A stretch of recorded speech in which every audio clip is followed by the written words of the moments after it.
As you watch the different parenting styles, you would have noticed a huge difference in approach to the same situations. Throughout this course, we aim to nudge you gently towards becoming more like the backbone parent, the firm, fair and friendly parent coach. As often as they can, backbone parents use a negotiating style with their child rather than just barking orders. This isn't in any way surrendering your authority. Rather, it lets the child know that you want to hear their opinion on a topic. Hey mate, the garage needs sweeping. I'd like it done before the end of the day. When do you think you could do that for me? Perhaps while they're getting the hang of this, it's good to limit options. Would you like to sweep the garage now, or when you've finished that video game? When you're giving instructions this way, you really do it in a manner which says, I really want to take your wishes into account, but the job has to be done. A backbone parent is proactive rather than reactive.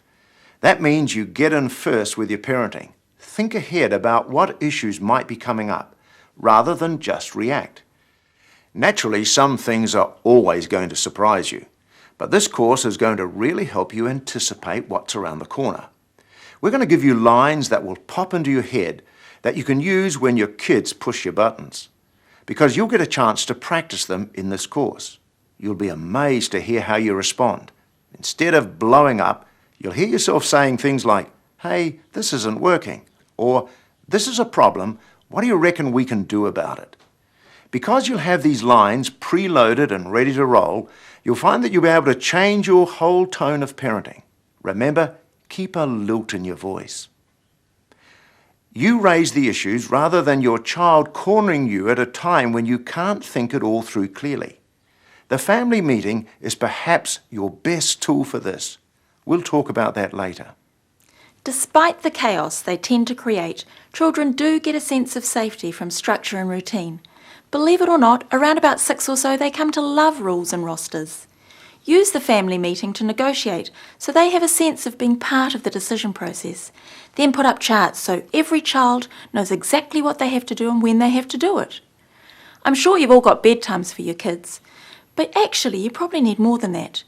Rather than just having a bedtime, have a chart with a sequence of events that happen when a child heads off to bed. They need a off to get ready for bedtime, and in bed and quietly reading time, and the lights out and I don't want to see you again until morning time. These evening rituals, which you will be part of with your storytelling, debriefing talk and prayers, will help settle your kids down so they can sleep. Mornings can be even more chaotic, and here chores need to be sorted out so everyone knows exactly what has to be done. You'll have an exercise on this in a later session. We all love surprises, but without some predictability, life's just too stressful. Without routines, you have to tell every child every time you want them to do something.